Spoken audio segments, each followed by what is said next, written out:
जय श्रीराम मित्रांनो अतिशय महत्त्वाचा असा अपडेट आहे मित्रांनो। नोव्हेंबर महिन्यात मोठ्या प्रमाणात अवकाळी पाऊस झाला होता आणि यातून शेती पिकाचं मोठ्या प्रमाणात नुकसान झालं होतं। 167 कोटी शेतकऱ्यांचं नुकसान झालं होतं। तर त्यामध्ये 6 कोटी शेतकऱ्यांच्या खात्यावर आता नुकसान भरपाई रक्कम ही जमा होण्याकरता सुरुवात झालेली आहे। मित्रांनो 2,56,625 हेक्टर शेतकऱ्यांचं नुकसान झालं होतं। तर 1,56,164 हेक्टर पर्यंत हे नुकसान झालं होतं आणि त्याच्यासाठी राज्य सरकारच्या माध्यमातून घोषणा करण्यात आली होती। नुकसान भरपाई ही मंजूर करण्यात आली होती आणि आता याचं वाटप करण्याकरता सुरुवात झालेली आहे। मित्रांनो 26,742 शेतकऱ्यांचं नुकसान झालं होतं आणि जवळपास 16,599 हेक्टरचं नुकसान झाल्यापोटी आता नुकसान भरपाई रक्कम सुद्धा मंजूर करण्यात आलेली, याचं वाटप करण्याकरता सुरुवात झालेली आहे। मित्रांनो 26,275 शेतकऱ्यांच्या खात्यावर आता नुकसान भरपाईची रक्कम ही जमा करण्यात येणार आहे। 10,20,00,000ची मदत या जिल्ह्यातील शेतकऱ्यांच्या खात्यावर ही जमा होणार आहे।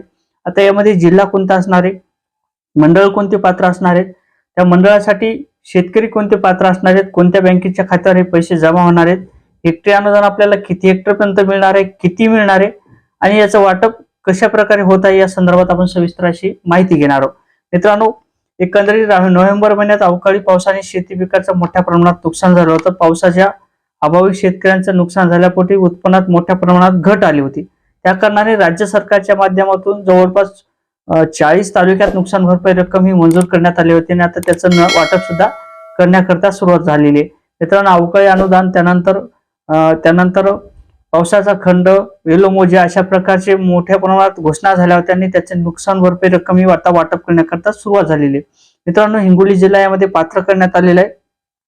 हिंगोली ग्रामीण आणि शहर हे दोन्ही सुद्धा पात्र करण्यात आलेले। शिरसम, खंडाळा हे मंडळ सुद्धा पात्र झालेले आहेत। त्यानंतर नरसी, बासंबा, वाकोडी, कळमदुरी, औंढा नागनाथ, त्यानंतर जवळा बाजार, सोलाना, वसमत, हट्टा, टेंभुर्णी, कुरुंदा, सेनगाव, गोरेगाव, आजेगाव, साखरा आणि पानकनेरगाव हे मंडळ सुद्धा पात्र करण्यात आलेले। त्याची नुकसान भरपाई शेतकऱ्यांच्या खात्यावर आता जमा होणार आहे। मित्रांनो कळमदुरी जिल्ह्यातील काही बरेच तालुक्यातील काही मंडळ सुद्धा आहे यामध्ये पात्र करण्यात आलेले, ते सुद्धा आपण मागच्या व्हिडिओमध्ये पाहिलेले आहे।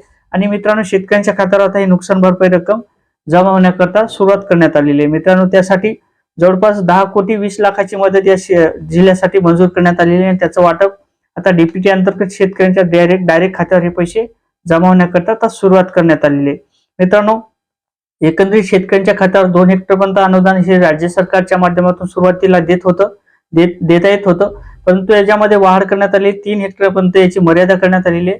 तर आपले रब्बीचे पिकं असतील, त्यामध्ये सोयाबीन असेल, ज्वारी असेल, अशा पिकाच्यासाठी जवळपास 8,500 रुपये एवढं अनुदान आपल्याला हेक्टरी दिले जाणार आहे। त्यानंतर फळबाग पिकं असतील तर त्यासाठी 17,500 3 हेक्टर पर्यंत हे अनुदान दिले जाणार आहे। बहुपिकं जर असतील तर त्यासाठी 27,000 रुपये एवढं अनुदान शेतकऱ्यांच्या खात्यात 2 हेक्टर पर्यंत हे दिले जाणार आहे।